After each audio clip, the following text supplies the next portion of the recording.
Ყველი რომელიც ღირდა 20 20 ლარი ხო? 1 კილო და 50 გრამი. 20 ლარი უნდა ღირდეს ქარო.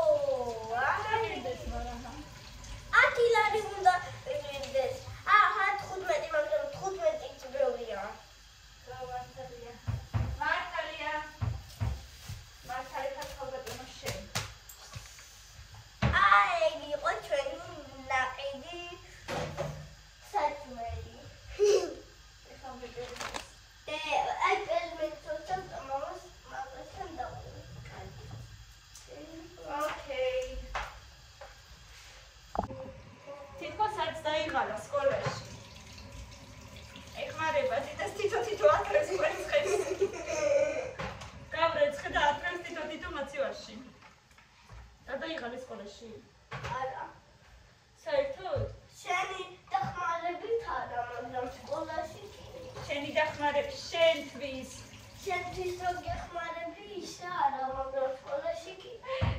სამბოზე ზოშ. ანუ ჩემი დახმარება არ ეზარება, მაგის თქმა გინდა? ხო. ჩემი სიცოცხლე ხარ და იმდო.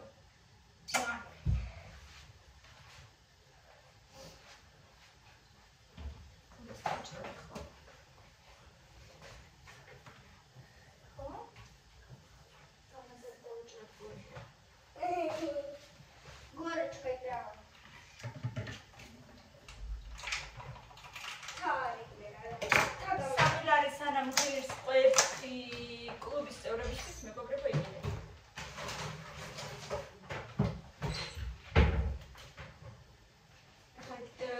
არაჟანი გამოიღე მერე დედა.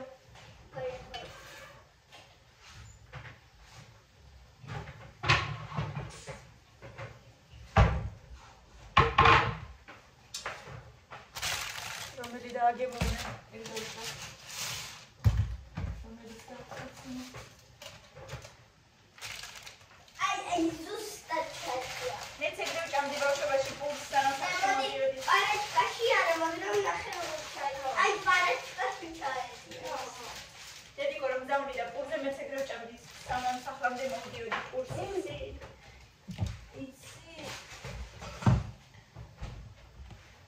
კი ბეგინდა.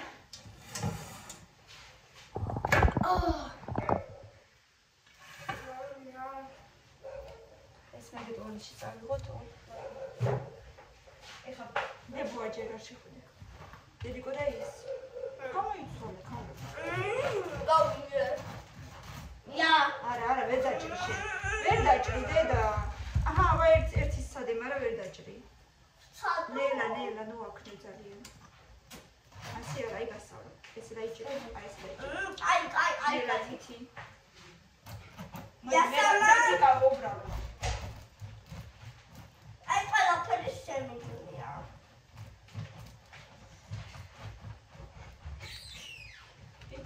ნელა. ესე არა, ისე. ეხლა მე კაი? ერთი დღა სულ მარტო და всё. ერთი სულ მარტო და всё. სულ მარტო. ზემოდან დაიწყე ნელა თითი. ო, ნელა.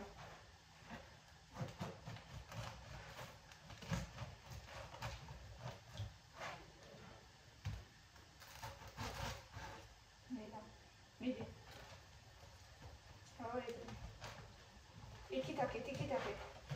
Игри она, дай. Что ты? Надо почувствовать хлебушек. Вот почувствуй его. Я не чувствую. Вот я тоже знаю, что не чувствуешь. Сейчас. Вот именно не чувствуешь. ნახე, აი აქამდე რომ მოიცადე აქამდე რომ მიხვედი, გადაატრიალე ხა დაიჭირე. აჰა. წადი მეთი. მიდი. ორი, მოკვდე შენი ძვალე. დაჭი დამიხადე. არა, დადე. მაგით ვაფშე ვერ დაჭრი შენ. ვერ დაჭრი დედა, დადე. ამივა. ვერ დაჭრი მაგით რა ვიციადერო. всё, დადე. და როგორ გაკატრები და უტო? არა უშავს. აკატრებს პური გადაიტანს. პური მაგრამ მაგდანარჩენი.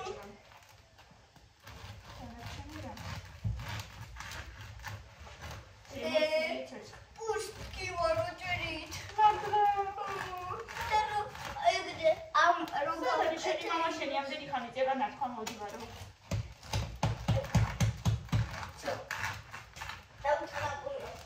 ვიყავი წეგანი თიმთან მეგობრებო, ხოთა შორის მინდოდა მეთქვა უკვე დაბის დამავიწყდა და ოღონდ ჯერ მარტო ნევროპათოლოგთან ვიყავი. ენდოკრინოლოგთან ორშაბათს წავალ.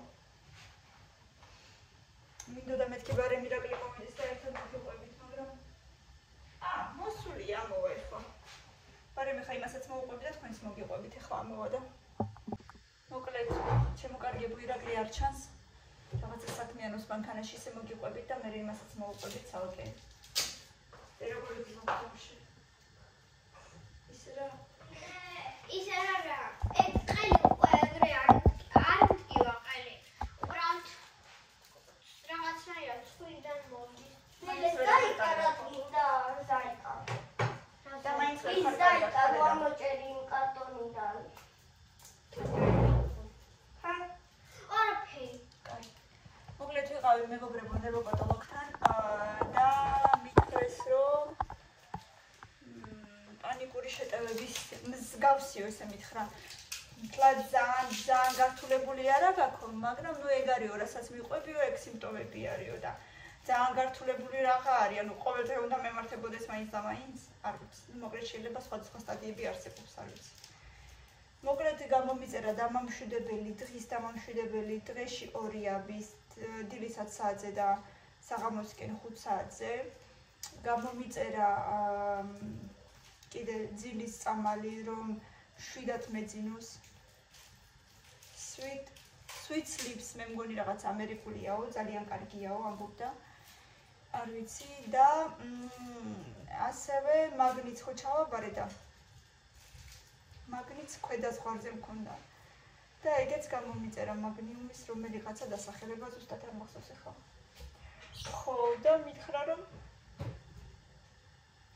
აუცილებლად ენდოკრინოლოგსაც ეჩვენეო და კი მეთქი ჩაწერილი ვარ უბრალოდ სისხლის ანალიზი ჯერ არ მოვიდა მეთქი პასუხი და როგორც კი მომეთქი ანუ ორშაბათს არის და ხუთშაბათს ეხლა პარასკევს მოვახვალ უკვე პასუხი და ორშაბათს მივალ მეთქი აუცილებლად და ვნახავ აბა ერთი რას მეტყვის ხო იმიტომ რომ იქო თუ ჭიყვიც არისო მარტო ეს ჩემი დამამშვიდებლები არაფერს არ გიზავსო მარტო ესო მაგრამ ხანგრძლივად უნდა მიიღო ერთი თვე მაინც და შედეგს ნახავ, აი აქ ჩაწვდი და შედეგს ნახავ უკვე 10 დღის შემდეგ, ანუ რამდენიმე 2-3 დღეში შედეგი რო არ იყოსო, არ შეგეშინდეს და არ გეგონოსო, რომ მაინც არაფერი რეაქცია არ იქნებაო ამ წამლების მერე, ანუ აუცილებლად მინიმუმ 1 თვის განმავლობაში მაინც უნდა დალიო, შეიძლება მეტიცო. და 2 კვირაში სრულიად უკვე კარგ შედეგს ნახავ და აბა ვნახოთ რა ვიცი შევხედოთ. კინაც ძალიან დაბალი მქონდა, უფრო სწორედ ჰემოგლობინი. ქვედა ზღვარზე მქონდა ზუსტად და მაგნიც ზუსტად ქვედა ზღვარზე მაქვს. ასე რომ ესეთი ამბები რა ვიცი ჯერჯერობით და ეგრევე ყველაფერი მკითხა რა. რა. ერთი წუთი და მოგიჭირდა. მოიტანე და მე მოგიჭირდა. მოიტანე და მე მოგიჭირდა. ხო და ანუ ეგრევე მკითხა. ჰა? ხო, უფრო მშვიდად უნდა ვიყო, არ უნდა ვიფიქრო ვითომ ცუდებზეო, იცოდეო რომ ეს პანიკური შეტევებიო, ანუ ესე კი წამოგივლისო, მაგრამ მალე თვითონ თავისი თვე ჩაცხრებაო და ანუ ცუძე არ უნდა იფიქრო, რომ მაგითო არავინ არ კვდებაო, ყველას ესე გონიაო, რომ აი პანიკური შეტევითო, ვაი და ვითომ ისეთი ტკივილები მოხდა, ისეთი შეგრძნება მაქვს, ვითომ ეხლა გონება წამევა და ვითომ ეხლა მოვკვდები, მაგრამ სინამდვილეში ამ პანიკური შეტევებიდან არავინ არ კვდებაო და იგი ცოდეო და წარმავალიაო თვითონ ჩაივლისო და უნდა დაიმშვიდო რაღაცნაირად თავი, უნდა ისუნთქო, მოკლედ ეგეთი რაღაცები. არა მე კი ვიცი რომ მაგით ადამიანი არ კვდება, მაგრამ აი ესე აქ რომ მიჭერს და თითქოს აერი არ მყოფნის და თან ტკივილიც რო არის სადღაც იქ სიღრმეში მგონია რომ მაინც გულია მიუხედავად იმისა რომ კორონაროგრამა რო გავიკეთე კორონაროგრაფია ხო 0% ეწერა სტენოკარდია. ანუ საერთოდ არანაირი რისკი არ მაქვს. მაგრამ მაინც რომ მткиვა იქ მგონია რომ მაინც ეგ არის რატომღაც რა ვიცი შინაგანად რაღაცნაირად. და ესეთი ამბები, რა ვიცი, იმედია ეხლა თუ კარგად იქნება ყველაფერი, მაგრამ თუ ჩიხუთაც რაღაცა აღმოჩნდა, რა თქმა უნდა, ცვლილება რამე იქაც დავანიშნინებ, თვითონ დამინიშნავს ალბათ წამლებს და დავლევ აუცილებლად, მოკლედ ბოლომდე უნდა მივხედო, თორე მართლა რაღაცა ძალიან შემაწუხებელი ამბავია ესეთი. თან კაი, ეგ ცალკე, მაგრამ საერთო სისუსტეც რომ აწუხებს, მე ვფიქრობ, ისევ მაინც ჰემოგლობინის და მაგნიუმის ბრალია მაინც. უფრო ჰემოგლობინს ვაბრალებ, თუმცა მაგნიუმაც იცის, ინტერნეტში წავიკითხე უკვე ყველაფერი რაც შეიძლება და მე მგონი მე თვითონ გამოვიკვირე ჩემი თავი და ეგრევე გახსოვთ, მაშინ რომ დავპოსტე მეთქი, სავარაუდოდ მეთქი პანიკური შეტევებია და რამდენი რაღაცა გამოვიკვირე და მაინც აქამდე მივედი რომ ეგ არის. მოკლედ ეს ჩვენი ექიმები მე არ ვიცი რა. მოვიტერი აი. კარგი. ასეთი ამბები ჩამოძვირფასებო თქვენც აუცილებლად მიხედეთ ხოლმე თავს, არაფერი არ გამოტოვოთ, უყურადღებოთ არ დატოვოთ და მიხედეთ თავს აუცილებლად.